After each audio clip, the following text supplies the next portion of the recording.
Bonjour, je me nomme Suzanne Trépanier, je suis romancière.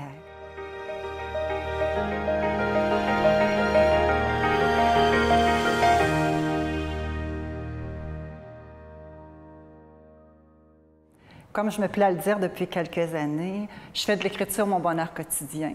À ce jour, 2 de mes romans ont été publiés, d'abord L'Éveil et Imbroglio. Le premier est sorti en librairie, ça fera bientôt 5 ans. Pour moi, l'écriture, c'est quelque chose de vital.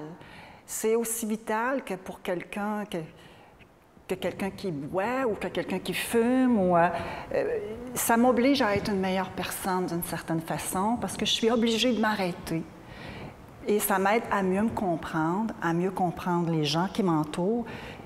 Puis d'une certaine façon, j'oserais dire, à donner un sens à ma vie. C'est pour ça que quand j'écris un livre, je brode mon histoire autour d'un sujet qui me préoccupe.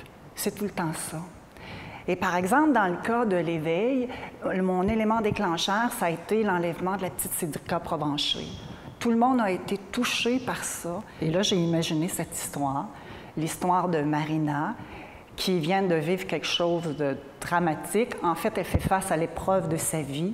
Et en désespoir de cause, elle va s'embarquer pour un tour d'Europe où elle fera la rencontre de Léandre, un homme beaucoup plus âgé qu'elle, qui, aussitôt qu'il la voit, il sent la souffrance qui habite dans cette jeune femme parce que lui-même, 20 ans plus tôt, il a vécu quelque chose d'épouvantable.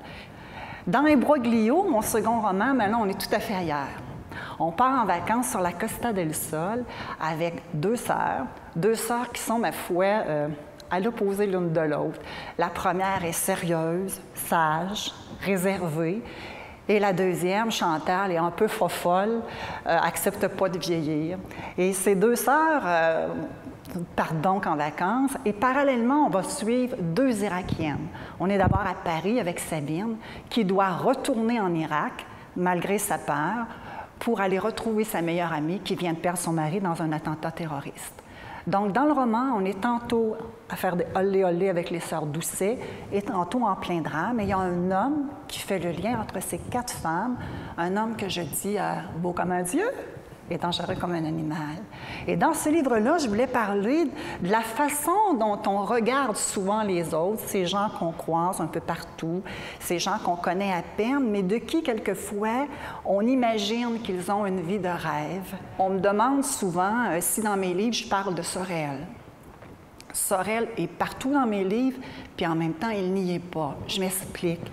J'ai grandi ici, donc forcément, la vie que j'ai menée ici a fait de moi l'auteur que je suis. Dans mes romans, les personnages de mes romans sont souvent des Sorellois. Je ne le dis pas, mais ce sont des gens que je croise. Dans Imbroglio, Chantal, c'est quelqu'un que je connais. Dans L'Éveil, c'est la même chose. L'Éveil, le personnage d'Alisha, écoutez, c'est une femme extraordinaire qui habite Sorel, qui est d'origine indienne, qui s'appelle Choli. C'est la personne la plus gentille qu'il m'ait été donné de rencontrer dans ma vie. Et j'étais curieuse de savoir comment se faisait-il qu'une femme d'origine indienne comme ça vivait à Sorel. Puis elle m'a raconté son histoire. C'est une des plus belles histoires d'amour que j'ai entendues quand on dit que cette fille-là, qui n'avait jamais rien connu auparavant que l'Inde, elle est partie par amour au bout du monde. Et le bout du monde, bien, c'était Sorel. La petite pièce était dans un désordre organisé. Des piles de dossiers traînaient un peu partout et derrière sa table de travail, des centaines de livres s'entassaient dans une haute et très large bibliothèque. Je me suis rapprochée pour y jeter un coup d'œil. La plupart des bouquins étaient en français. Un bon nombre traitaient de métaphysique et de religion. J'ai parcouru du regard différents titres. La doctrine bouddhique de la Renaissance, le livre tibétain de la vie et de la mort, la vie après la vie. J'en ai pris un intitulé « Le karma ». Intéressant comme choix, m'envoya Roland. Je me suis retournée. Je ne m'attendais pas du tout à le voir accoutré comme il était. Surpris, me dit-il encore? Assez oui. J'avais des sacrements à administrer. C'est quand même rare que je porte la soutane. Jamais je ne m'en serais douté. Rien n'avait transpiré de son apostolat, pas même quand je lui avais confié ma douleur. Il m'avait simplement écouté religieusement.